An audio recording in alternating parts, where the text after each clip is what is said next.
So what's up guys? Welcome to my vlog. So if you are new in my vlog, please like and subscribe para updated ka sa aking ganap sa buhay. Charot.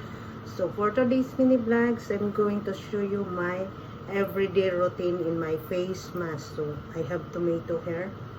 So meron akong na-crush na tomato. Yung sauce lang siya ng tomato. So i-drain na natin siya dito. Hindi nyo nakikita. I-drain lang natin siya dito kasi may mga buto-buto pa siya. So may bottle na rin ako dito. So paglagyan ko, yan ganun. Tapos nakakatulong din ito sa aking pigmentation dahil may pigmentation kasi ako. Ayan, tinatanggal ko lang yung mga buto-buto. So, by the way, today is typhoon number 9 na siya.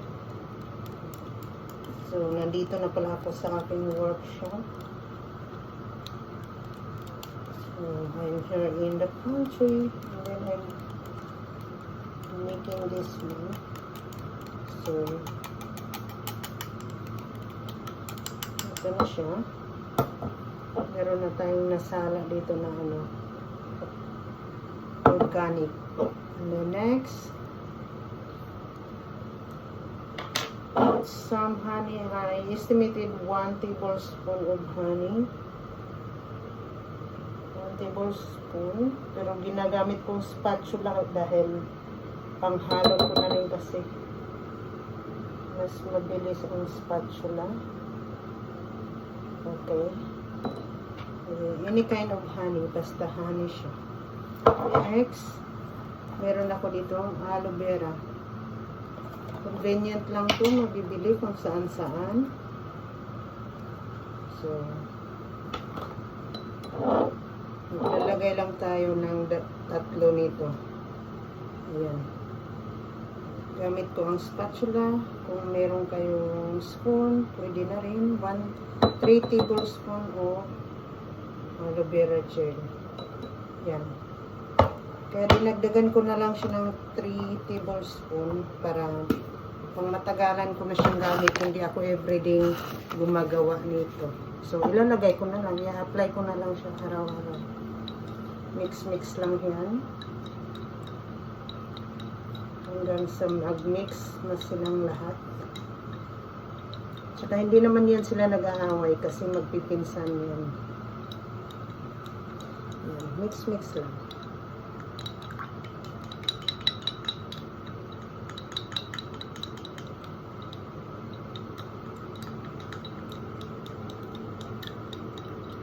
Yan, ganoon lang siya. Tapos,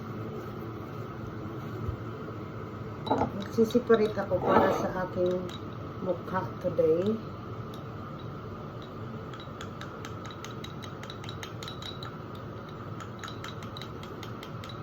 Ito siya mga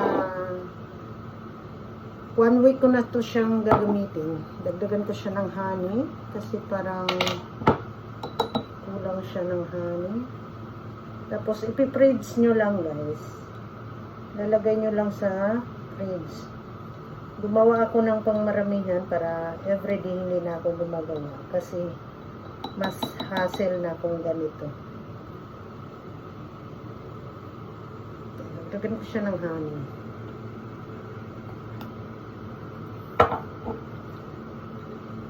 Tapos pag naka-fridge na to guys, medyo maano na siya, malapot. Lumalapot siya. Ngayon malabnaw pa siya kasi yung aloe vera gel, pag nakahalo siya ng mga watery, nagbo-watery din siya. So ganun lang siya. So magsisiparate ako para sa ating mukha for today. Ayan. So yung remaining, ilalagay ko na to siya sa fridge. So may pangalan ko pa yan para hindi makukuha. Okay. Wash muna tayo ng hands.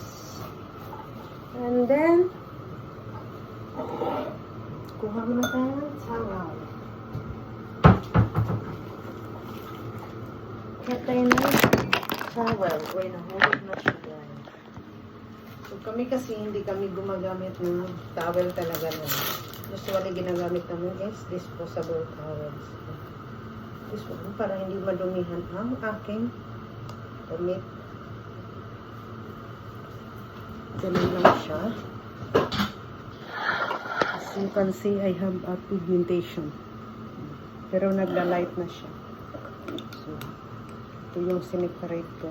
So, ilalagay ko na to sa ating pagmumukha. Especially sa my pigmentation. Kasi ang kamatis, honey is antioxidant siya. So, nakakatulong siya.